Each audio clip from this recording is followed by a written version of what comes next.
I think it's fair to say that when reflecting on the last year of Sonic the Hedgehog, 2023 was the year of Sonic the Hedgehog. In fact, it did something that I thought was impossible. Made me happy to be a Sonic fan. 2023 was possibly, if not surely, the biggest year for Sonic the Hedgehog. A movie, TV shows, 2 games, animations, comics, merch, toys, NFTs. Okay, maybe not that last one. However, I'm a simple man, and I'm only going to talk about the huge stuff today. I'm not going to talk about the Supersonic Death Egg robot set. I'm not Ryan. But unfortunately, I will not be talking about the IDW comics either, as I unfortunately haven't read past Tangle and Whisper, which takes place after Volume 5. I promise I'll get back to it, and stop giving me that look. So for now, I want to talk about and rank the main releases of Sonic the Hedgehog from last year. 2 that I did talk about, and 3 I didn't. That being Sonic Frontiers, Sonic Origins, Sonic Prime, Sonic Movie 2, and I'm going to throw in Sonic Frontiers Prologue Divergence as its own topic. I know people are going to say it should be a part of Frontiers, but it's my list. Screw off. And of course, please note that this is all my opinion, and everything that released last year was stellar, so even what's going to be on last place is still like A- tier, okay? So like all of it was stellar. I don't hate anything on this list, and it's kind of hard to compare a movie to a video game or an animation to a TV show, so this is also just subjective on what I thought was the best, in my own personal opinion. And I'd love to hear your thoughts down in the comments after this is all over. Oh, and also for Sonic Prime and Sonic Movie 2, please keep in mind I'm going to have to distort and destroy the footage a little bit, because copyright can be really bad when it comes to those things, so just keep that in mind. I'm sorry. Take it up with Netflix and Paramount, not me, alright? Alright. Alright, so without further ado, let's start with the bottom of my list. Sonic Movie 2. Sonic 2 was excellent and was everything I was hoping it would be. I do have plans to talk about Sonic 1 and Sonic 2 whenever Sonic 3 is about to come out, so I'm only going to summarize my thoughts and opinions for now, but man, this was good. The action took much more center focus this time as opposed to the first movie, highlighting Sonic and Knuckles' fight, with Eggman of course pulling the strings, and Jim Carrey absolutely steals the show once again, because of course he does. I could have done without the flossing bit, but I'll let it slide just because it's Carrey. And Ben Schwartz being a great teen version of Sonic is always a treat. Idris Elba stars as Knuckles, and he unequivocally fits the role, bringing back the classic high and mighty Knuckles we've been long overdue for since Sonic Generations, which led Sonic Team into fixing his character in Sonic Frontiers. We'll get to that soon. But don't think I'm not happy about Colleen coming back to the role of Miles Tails Prower. She deserved to play the role of Tails again, and Paramount made the right call throwing a bone to longtime fans. I'm sure they spent all their money on Idris and was just like, yeah, screw it, get the cheap VA in the games, whatever, I don't care. I even enjoyed all the human characters, and yeah, that include the wedding scene. Y'all are just mean and impatient, and it was a good bathroom scene in the theater. Now, if I liked the wedding scene in the movie, what did I not like? Of all the songs you had to pick, it was Uptown Funk. Look, I'm not knocking the song much, but it doesn't even make sense for a casual audience. If you were going to pick a pop song in your movie to attract middle-aged moms, why did you decide on the most 2010 song you could think of? I'd take Dynamite over this, and that's not a joke. I even have the Fortnite emote for that. Oh, and also, I think I'm going to get flamed for this on Twitter, but I seem to be the only one that got some, copycatting plot-wise here. You got the montage of Sonic being a teenager to some rock and roll music. You got Sonic diverging the plot into a similarly lit bar-like area. You got the repeat of the, meow joke. You got the bit where it plays classical music with Sonic dodging and taking out robots. And most disappointing of all, you have Sonic being down for the count and him being super powerful for only a few minutes. And don't get me wrong, it was cool, but only just for a few minutes. Keep in mind, This is all critical flaws I noticed when I watched the movie, and it did not dampen my enjoyment of it in the slightest. I've watched this movie 6 times throughout last year, and I haven't enjoyed it any less than when I saw it in the theater, so that should tell you pretty much how much I enjoyed it. Just not as much as anything else on this list. Not as much as Sonic Origins. Oh, come on! Okay, can we get real for a second? What did Sonic Origins do to the Sonic community? Like, seriously, I play Sonic Origins on June 23rd. I'm enjoying my time with it. I put my review up, and then I get people telling me it's actually rancid, and I just have to ask, am I missing something here? Now look, I'm not saying Origins is absolute perfection, and I can agree to that, and I'll admit, the stuff we heard about Sega rushing out Sonic 3's remake is pretty bad. Yeah, I agree with that. But when I played Sonic 3 like 3 times over the course of last year, and I still have yet to run into a single issue, I think that means it's okay. I'm not at all defending the fact that Sega made headcanon rush Sonic 3. That's immensely bad, and they should patch it and finish it. That is a fair thing to say, but I don't think I should put down Sonic Origins for that. Sonic Origins is a game that I have been waiting for since I played Sonic 1 and 2 on mobile in 2014. I have been wanting for these versions of the game on console and PC for so unbelievably long. And yeah, PC players did get shafted with DRM, but what are you gonna do at this point? I was excited for this game. I was so excited, I made a whole joke about how I bought a Series X for it, and nobody noticed. Speaking of spending too much money, the price point was something a lot of other people had a problem with.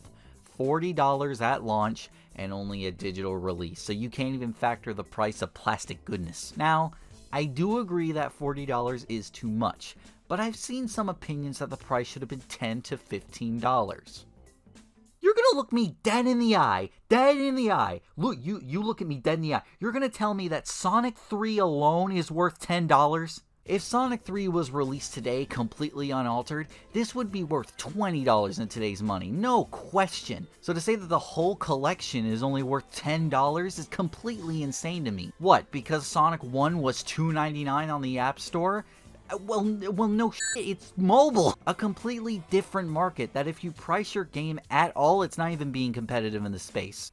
Okay, but the DLC was trash, I can't argue with that. But oh, it also didn't include the Game Gear games. You gotta have the Game Gear games! 1, it's called Sonic Origins. And 2, they advertised it as having 4 games remade. That wouldn't have made much sense. It would have been cool, and I think they should have added them, but I'm not losing sleep over that. And 2, like you would have played them anyways. Nobody's sitting here dragging hours and hours and hours playing the Game Gear games. Anyway, this part of the video just turned into a rant, and I deeply apologize for that, but I've had to get my feelings off my chest about people's response to this collection, because I feel people were just really unfair towards Origins. If you prefer the decomps, fine, but that doesn't detract from Origins' qualities. And I'm happy that this new generation of kids who are coming from the movies will get to play these classic games for the first time in this manner. And look, if you're mad at me, take it up with Matt, because he put it on number 1 on his list, so he's objectively worse. Anyway, let's talk about my number 3, Sonic Frontiers. Now, I know it's blasphemous to put Sonic Frontiers at a measly number 3,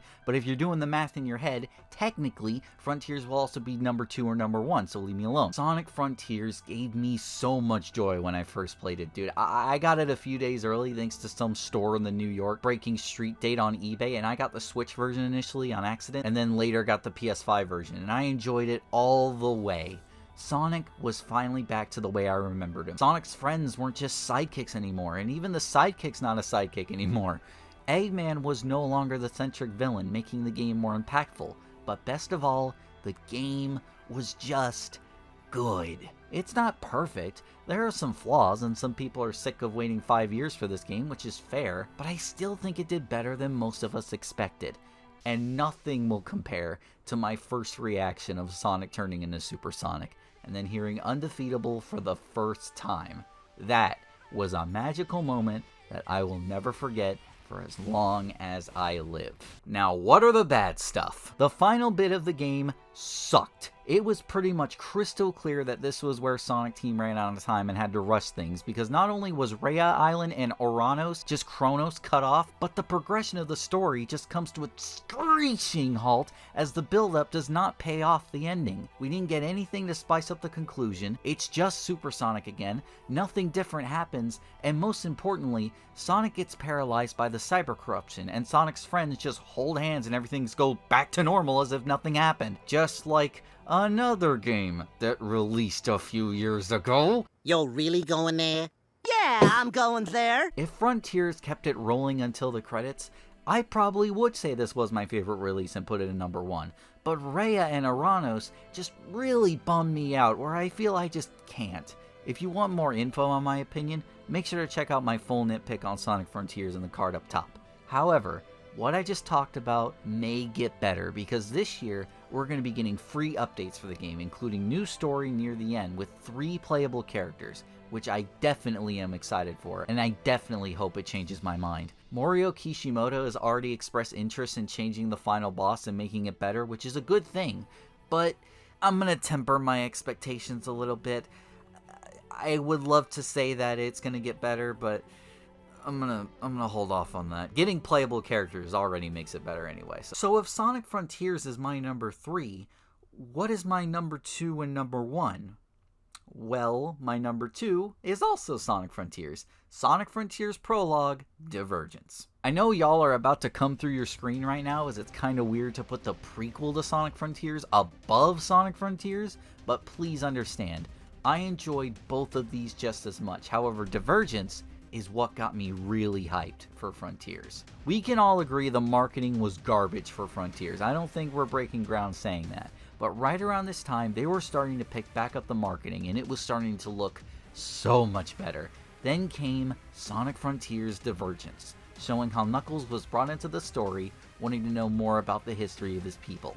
Not only is the tone perfect, not only does the animation go completely raw, but they completely fixed Knuckles' character, finally showing how tough and reserved he really is. This made me, and so many other Sonic fans, Evan included, so happy. And that's why I personally put it over Sonic Frontiers, but not by much. Don't get too mad at me, please. But now it's finally time to discuss my favorite thing this year. And y'all have probably already mapped it out in your head and saw it coming. Sonic Prime. I have been vocal about my pure excitement for Sonic Prime because it felt like it was just made for me. Please, put this into perspective. Sonic the Hedgehog, my favorite gaming franchise, Transformers Prime and Ninjago, some of my favorite shows that made me who I am today, and I also grew up on Ben 10 and Generator X, and the writers were taking inspiration from that. So imagine the rush I felt when all of that just suddenly combined. Sonic the Hedgehog was getting a CGI animated show, something that I've been wanting for years that wasn't a comedy. Though that's not a jab at Sonic Boom, I love Sonic Boom for its comedy. It's called Sonic Prime, animated by the talent of Wildbrain, who animate the newer seasons of Ninjago, and that show showed they had immense talent for Sonic, and was written by Man of Action, who was involved with Ben 10 and said they would be taking inspiration of Ben 10 and Generator X specifically. It's like this show was designed specifically and fundamentally for me. And did it achieve everything I wanted it to? No. But it was still so good. Sonic Prime would have never lived up to the expectations I had for it, but oh, it got close. I loved each and every episode. I loved the voice cast. I loved the different dimensions. And yeah, I know it's not Sonic into the Sonicverse we all thought it was going to be, but I wasn't really expecting that. I kept my eyes open, but just in case, I waited to see the trailers first. But I don't mind that at all. I still loved it. Now, do I have some gripes and disappointments? Sure. For example, it felt like to me each dimension was going to be a what-if scenario. judging by this one promotional clip where New York is a dimension where Sonic doesn't exist, and thus never met Tails, turning him into a Linkin Park edgelord. But then it turned out it wasn't the case with the jungle and pirate dimension, which was fine, just a little disappointing, I won't lie. But I still enjoyed Sonic Prime a lot. Sure, the flashbacks got a little weird with constantly jumping back and forth to before the shatter, but we have Knuckles being an unhinged conspiracy theorist. How could you hate this? So far, the animation is looking like it's gonna be just as good as I wanted it to be. I think it hasn't reached its full potential yet, but of course, it's only Season 1, so that's to be expected. If you're curious about my favorite variations, I'd have to say 9 is probably my favorite, because as someone who used to make AMVs, I dig the edgelord aesthetic. I also really like Thorn Rose, Rouge from New York, whatever her name was, I forgot. Previously mentioned Gnarl from the Jungle universe. There's not really one I don't like, and that includes the Council, which for some reason people don't like. I don't get it. The one thing I don't like from the show and people have criticized about, I don't even hate, it's just something outside the show that makes me not like it. And that's Sonic's character. Now, I don't think Sonic is completely out of character, if it wasn't canon to the main series, especially after Frontiers. I think if Sonic Prime does take place after Frontiers, then Sonic's character is out of character and shouldn't be canon in my opinion in the first place. It should be its own standalone thing, and in my personal opinion, unless something happens that directly ties into the game's universe, it won't be. And I think that's how you should treat it as well. Now, if Sonic Prime tries to dish out some lore or tries to play into Sonic Frontiers 2 or whatever, then we might have a problem. I don't know. I'd like to hear your thoughts about this down in the comments because there's quite a lot of discussion about this, so please let me know your thoughts down below. And with that, I have ranked every single thing from Sonic 2023 in my own opinion. I want to reiterate, please know that this was all just my subjective opinion and how I consumed my Sonic content last year. However you consumed it, please let me know down in the comments. I would love to hear your thoughts. So just to refresh your memory in case you forgot or weren't keeping track, we have Sonic Prime as the best, followed by Sonic Frontiers Divergence, Sonic Frontiers, Sonic Origins, and then Sonic Movie 2. And at the very bottom is Sonic Home. Thank you all so much for watching this video. If you like it, make sure to hit that like button, subscribe, got a bunch of great content in the works, and I'll see you in the next one.